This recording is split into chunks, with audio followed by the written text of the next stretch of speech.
Hello, my friends, and welcome to another episode of 30 Albums for 30 Years, 1964 through 1994, where we take a look and a listen to the most impactful albums between those years, and we do it chronologically by release date. So the plan is 30 albums per year for 30 years, 900 albums, a lot of albums.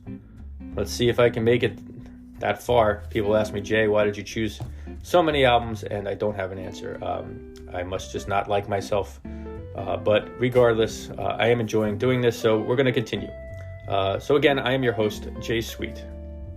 So today we will be evaluating the album, the Beatles' second album, Capitol Records, released April 10th, 1964. So this is our 11th podcast, and already this is our third Beatles album. So clearly the Beatles were incredibly important and impactful in 1964, and of course beyond. So before we dive into the album, I had the opportunity to discuss the Beatles with Dr. Ken Womack. Now, if you don't know Ken is a world-renowned authority on the Beatles, and he's written numerous books about the band, and he's also a novelist. I've met Ken through Monmouth University. He served as my dean for some time, and now he mainly focuses on teaching classes there on both the Beatles and Bruce Springsteen. He's an intelligent guy, incredibly intelligent, a guy I greatly admire, and he's also an extremely busy guy. So we just had a few minutes with him to discuss. I was able to track him down via video chat. Now, sadly, some of the audio got corrupted. So with the help of RJ, who sometimes assists me with the audio, we were able to recover a good portion of this short interview, and I will fill in the gaps after this conversation. So hope you enjoy. This is my conversation with Dr. Ken Womack, Beatles expert.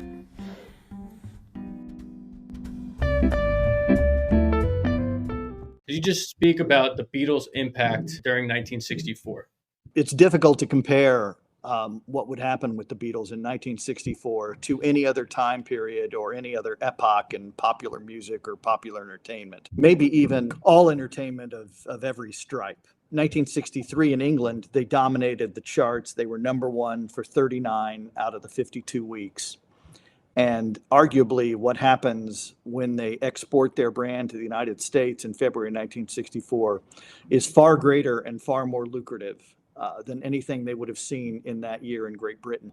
And of course, while dollars aren't the only measuring stick for how effective an artist is, because they certainly enjoyed critical acclaim too, some 73 million people watching them on the Ed Sullivan Show, is a good place to start in order to understand just the degree to which they'd penetrated at least Western society by this point. While there have been other event-like moments in the history of entertainment, particularly in sports, say the Super Bowl, those days, of course, were decidedly different in 1964 because there just wasn't as much competition. There is no 24-hour sports. Most cities, major cities, have 3, sometimes only 2 networks. So the Beatles' penetration in 1964 is pretty incredible. You know, even though we see other kinds of records being set in terms of music penetration in our own digital age, the Beatles are still the outlier for everything. Right. I have my own opinion on this, of course, but in regards to the other British invasion band that came around that time, you know, like the Dave Clark Fives, the Stones, Kings, Animals, how did the Beatles differ in your opinion? Well, the Beatles differed then and they differ now in terms of their brand and what they knew their expectations were. And maybe we weren't privy to this in 1964. But very quickly, Lennon and McCartney, as they're heralded as these, you know, epoch-making songwriters, become very ambitious in terms of their expectations of what they can do and what they expect to do. And we already know that the albums they're making in 1964 are not good enough as far as they're concerned. They're proud of them. They enjoy the music they're making. But they become artists very quickly during that fabled year. And of course, the rest of the Beatles' career proves this out. Right. as they go from Rubber Soul to Revolver to Sergeant Pepper to the White Album, right on through Abbey Road. So they are already on a trajectory that maybe the world didn't quite understand as they reveled in I Want to Hold Your Hand and I Feel Fine and the other hits of 1964, right?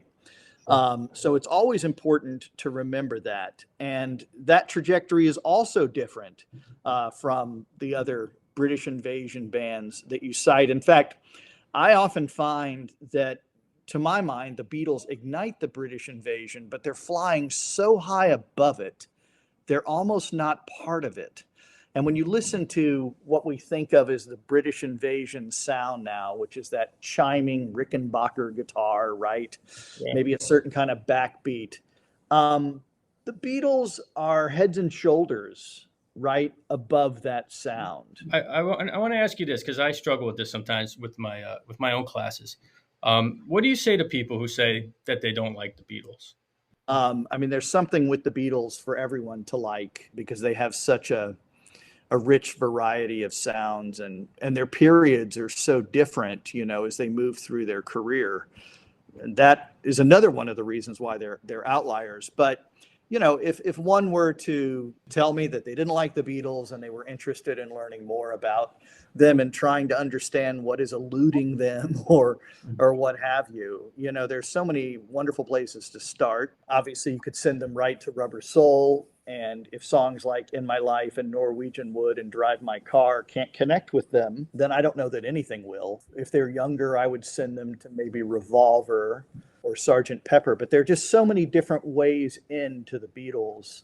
I would wonder if they like music.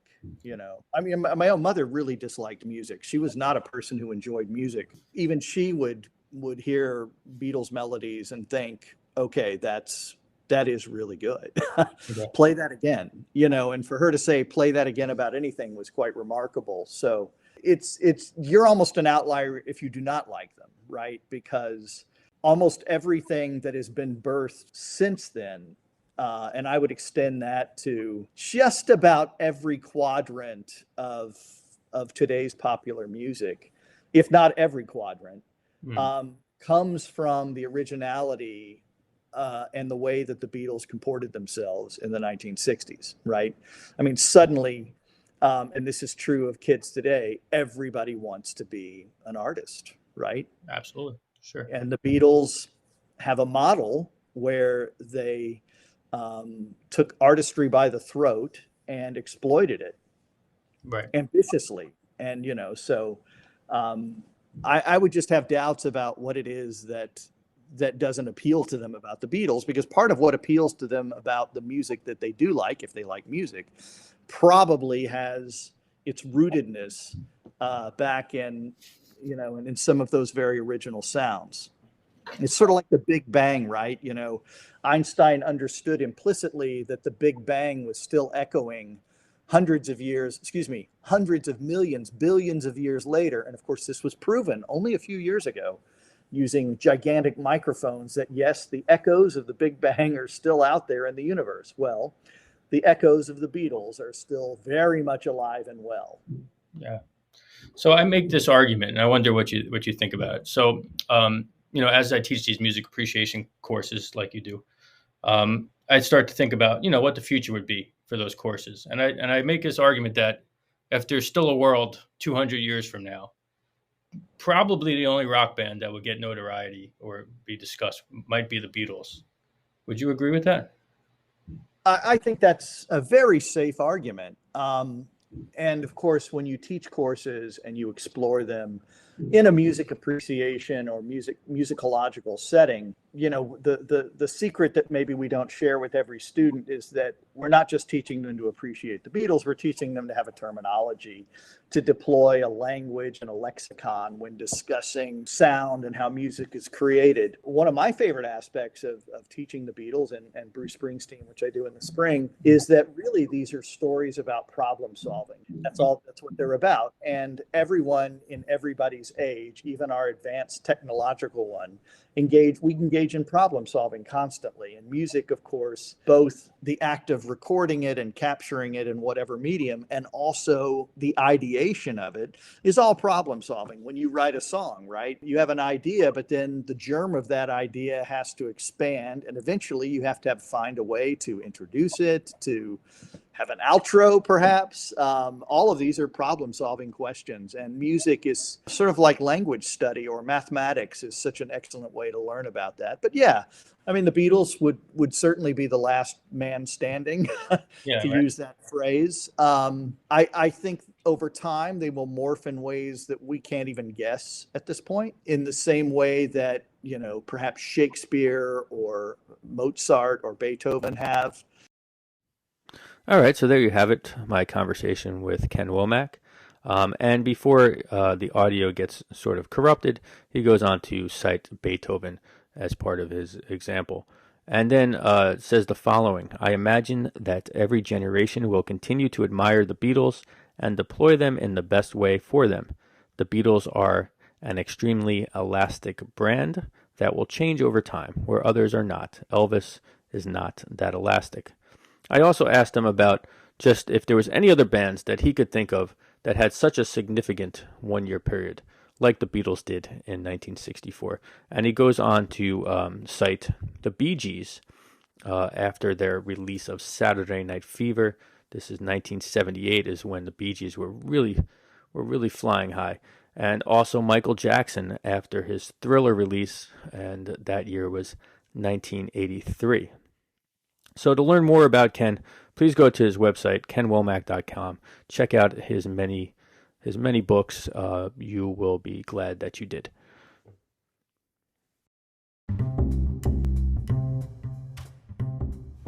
All right, cats, let's get into it. The Beatles' second album, Capitol Records, recorded between March 5th, 1963 and March 1st of 1964, and released April 10th of 1964. So following the release of Introducing the Beatles and Meet the Beatles, along with a successful invasion into America, everyone was infected by the Beatles bug. And I'm not sure they have medication for that yet. And since they were incredibly marketable, it was quickly decided by Columbia and the Beatles management to release more material in America as quickly as possible. Since the group had a backlog of recorded materials and tracks that had been issued in the UK but not in the US, a quick compilation album called The Beatles Second Album was released. And of course, it's not actually the Beatles' second album, but it is, however, the second release in America by Capitol Records. I think they just enjoyed confusing us. One would imagine that an album of mostly unreleased works and quickly thrown together covers might not be of artistic merit, but we're talking about the Beatles, so it works.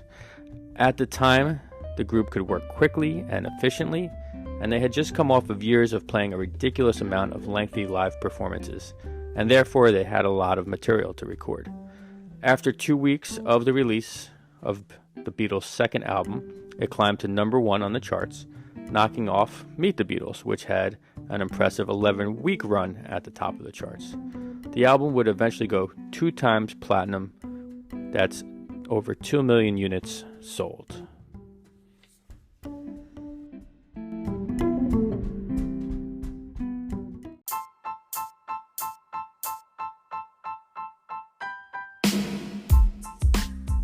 All right, let's drop the needle on the record. Track 1, side 1, Roll Over Beethoven.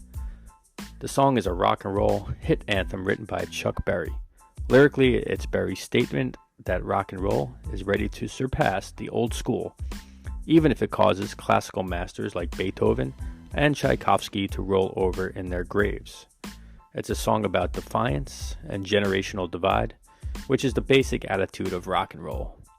Berry's version hit number 29 on the Billboard charts in 1956. The Beatles version was never released as a single in the US, but it did chart at 68. It is interesting to note that the Beatles covered more Chuck Berry songs than any other artist. George Harrison sings lead vocals on this one. It kind of messes up the guitar intro as well. And his solo is decent, but Chuck Berry was a way better blues guitarist. The hand claps on this one are a little distracting. It's a strong cover, but nobody played Chuck Berry tunes better than Chuck Berry. Roll over, Beethoven.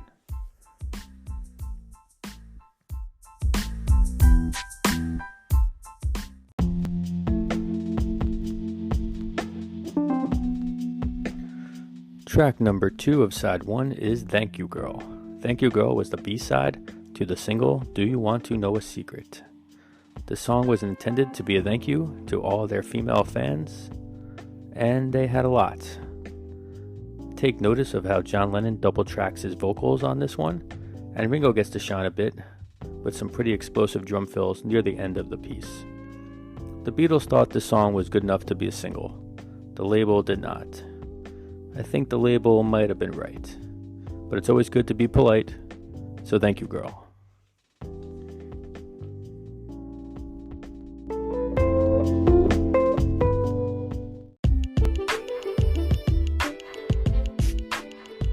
Track number 3 is You Really Got a Hold on Me. It's a Motown classic written by the great Smokey Robinson and was a top 10 hit for his group, The Miracles, in 1962. The track is another tune that showcases the Beatles' connection to Motown music. George Martin plays piano on this one. It's a solid cover with strong vocals by Lennon, Harrison, and McCartney. And I think sometimes not enough attention is made regarding the fantastic blend between their voices. You really got a hold on me.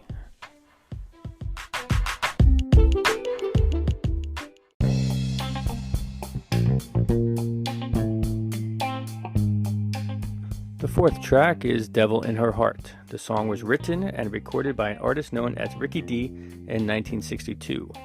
Devil in Her Heart was a relatively unknown song when the Beatles decided to record it. George Harrison takes the lead vocals on this one. And honestly, it's kind of a forgettable Beatles track. But take notice of the final, last surprise chord to conclude the piece. Devil in Her Heart.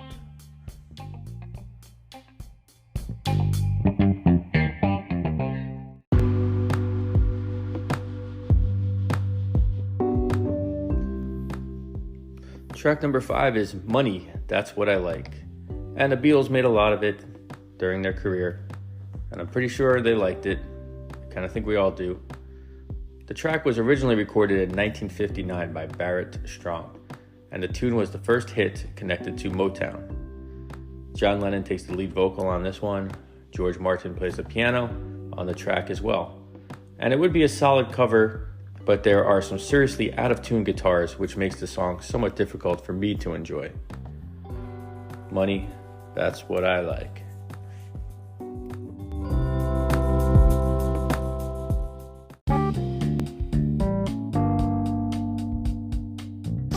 Track number 6, the final tune of side 1 on the original LP, is You Can't Do That, which is a John Lennon tune that he claims was inspired by Wilson Pickett. Once again, the theme is that of a jealous lover. Lennon appeared to be having some issues in that regard, and he wrote a couple songs with that theme. And George Harrison offers some noticeable guitar work on this driving R&B, and despite its somewhat misogynistic nature, it is a great tune overall. You Can't Do That is another example of a US B-side that could have been a hit if promoted as a single, but they didn't do that. Enjoy.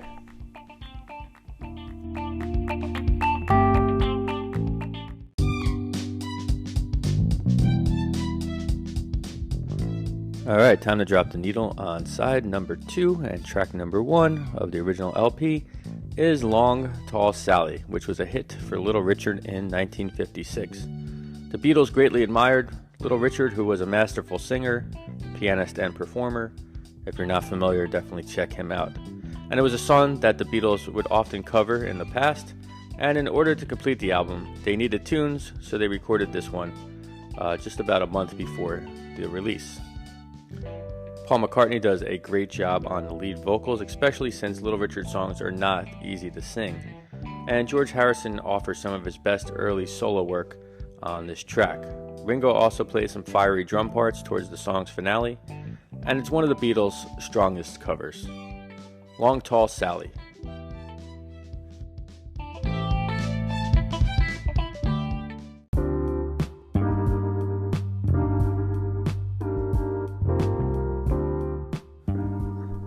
The next track is called I Call Your Name, which was written by John Lennon.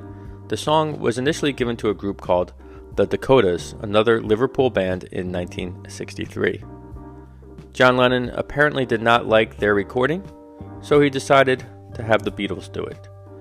George Harrison plays his Rickenbacker electric 12-string guitar on this one. Ringo Starr overdubs a cowbell on this track, which sits a little too prominently in the mix. And also the group rushes pretty heavily during George Harrison's solo. Many have been left to wonder whose name Lennon was calling. Was it his mother, his father, a woman? We may never know.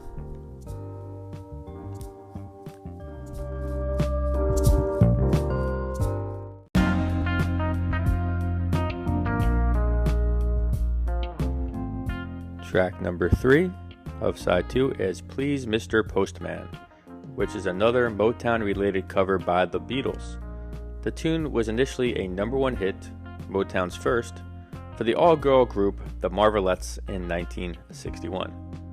The tune was not well known in the UK before the Beatles recorded their version, and the Beatles nailed it with this cover and do a solid job singing falsettos. Please Mr. Postman.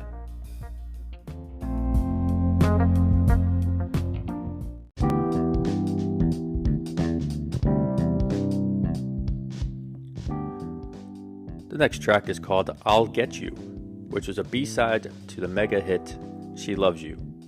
The song was written by John Lennon and was a favorite of Paul McCartney's. The track begins with only voice, bass, and hand claps before fully kicking in. The first lyric, Imagine. Imagine was a word and a theme that Lennon would repurpose, particularly in his post-Beatles hit, Imagine. I'll Get You is somewhat of a forgotten Beatles tune, and the original master tapes may have been lost.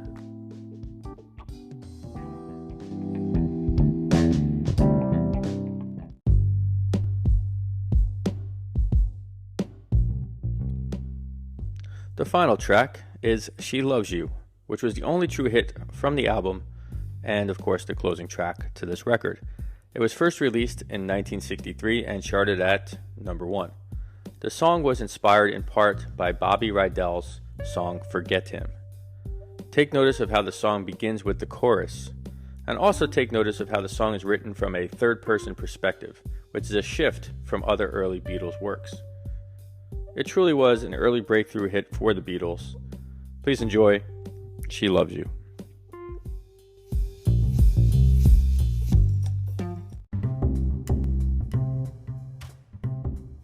Alright, we did it. We made it to the end of the record. And we are better for it. So lift the needle, slide the record back in its jacket, maybe put the dust cover back on, boom, slide it back on the shelf. And in conclusion, with an abundance of cover material, it could be argued that the Beatles' second album, which is not their second album at all, incorporates a certain amount of laziness because it was thrown together quickly with a bunch of covers. And this may be true except for the fact that the Beatles did covers really well and chose great ones. And then you add in songs like She Loves You, and you can't do that, and you have a solid record that was insanely successful.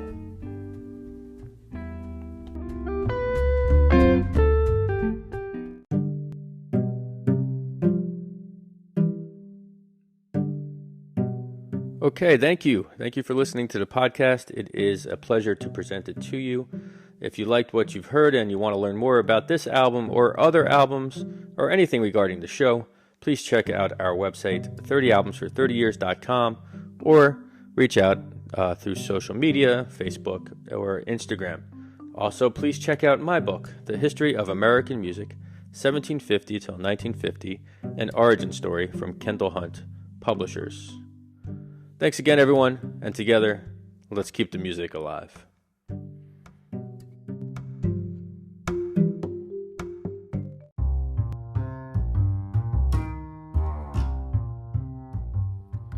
All right, guys, thanks for sticking around for the bonus section, the Jay Plays section, where today I interpret the song She Loves You. Again, these are always, home recordings, not high production things.